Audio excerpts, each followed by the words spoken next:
Stephen A. Smith is here. He sees the problems with the two parties, and he's watching what's going on. And it's a great time to get his take. It's good to see you, my friend. It's good to see you. How you doing, my man? I'm troubled. I'm troubled. It seems like nothing can escape the binary battle to the bottom.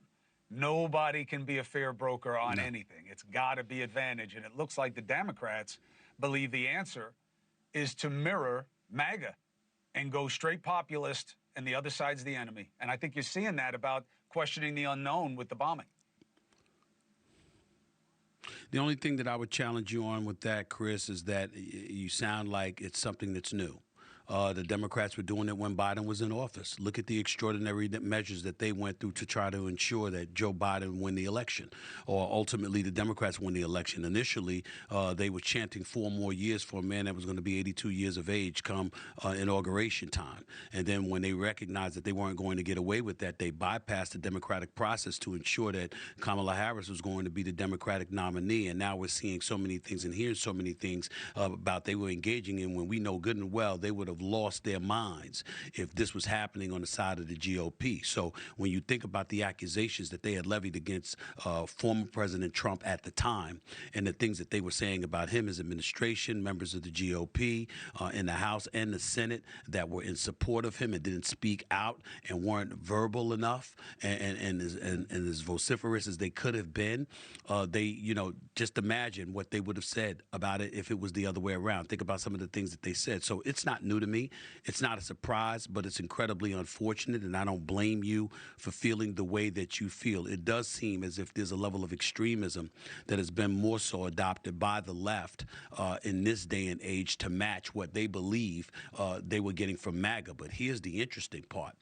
Trump decides to bomb 3 nuclear sites in Iran, okay? And you have people that are conspicuous members of MAGA who spoke out against him.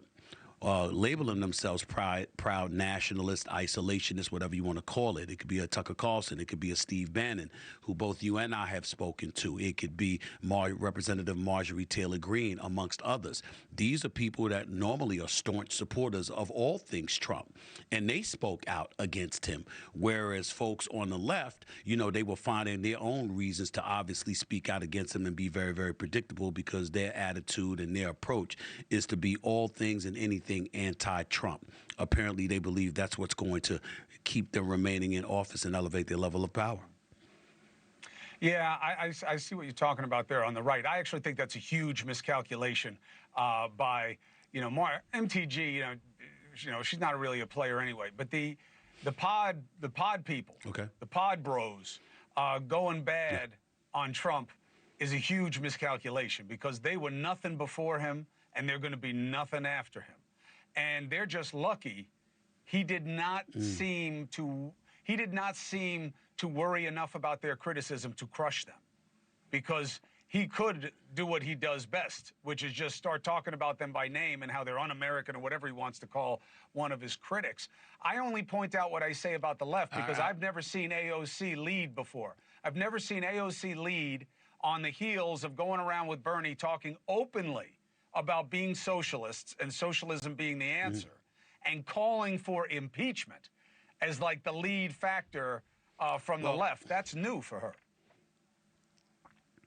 Well, 2 things. Number one, I don't want to be disrespectful to our representatives, whether they be in the House or the Senate. But the reality is you were right on the money in your opening monologue yesterday when you talked about how she's been in office for years, how Bernie Sanders has been in office for 20 years. They make suggestions. They speak very, very loudly. They're very, very popular. They go out there in television shows and beyond. But at the end of the day, what have they really, really done? The answer is there's but so much they can do. I certainly wouldn't accuse them of doing nothing because they don't care. I'm saying you've accomplished pretty close to nothing because you simply don't have that kind of cachet and that kind of power, where all you can do is be a mouthpiece. That's basically it. Whereas you look at Trump and what you're saying about the folks on the mega right, I would challenge you on that, Chris. I get where you're coming from, and Trump can crush any politician. The world that we're living in, my brother, Not when it comes to these podcasters, not when it comes to voices. When you think about Banning and the millions of followers that he may have, when you think about somebody like a Tucker Carlson, when you think about somebody that I just interviewed over a week ago, Candace Owens, she's got nearly 5 million followers, got nearly 5 million subscribers and millions on social media.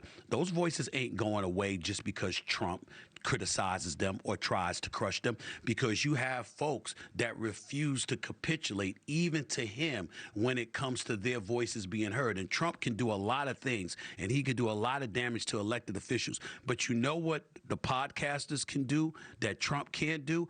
He might give folks a voice subliminally or indirectly because he echoes their sentiments and he has that kind of platform.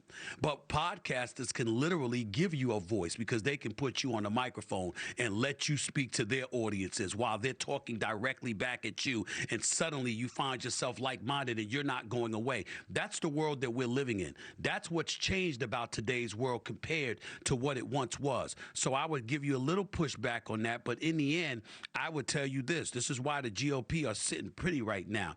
It's not just because of the power that they have in office with a president that won the popular vote, the electoral college vote in every swing state, and increased with black voters, young voters, Hispanic voters, etc. It's also because their voices are resonating better. If you look at a lot of voices on the GOP side, they're a lot more popular than the voices on the left.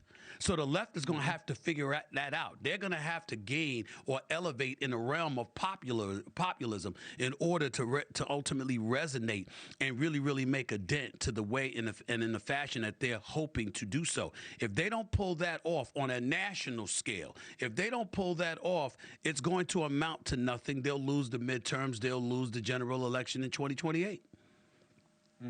Magnified minorities dominate our politics now. You have 6 million people watching you.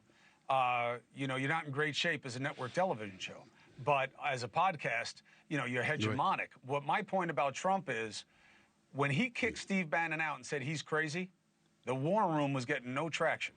When he took him back and made it okay for the MAGA people to say, yeah, I'm listening to Bannon, all of a sudden he became a premium commodity in that space.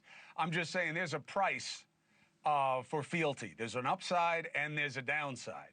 So they have to be careful, but I am not discounting the power of the podcast. That's for sure. But I get you, but you also have to take into account that Trump assists in that matter because of the level of inconsistency from time to time.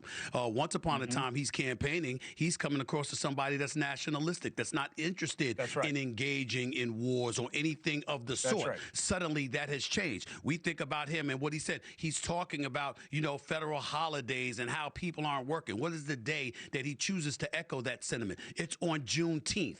By the way, in 2020, he was campaigning with the black community, talking about how he wanted to make Juneteenth a federal holiday. So he's learning. I shouldn't say learning because he's pretty much mastered doing what's politically expedient. But in the process, what he's giving way to is the level of consistency he was once known for in terms of his verbiage with his followers and his constituents. He doesn't seem to be as consistent as he was before, which means one thing above all else.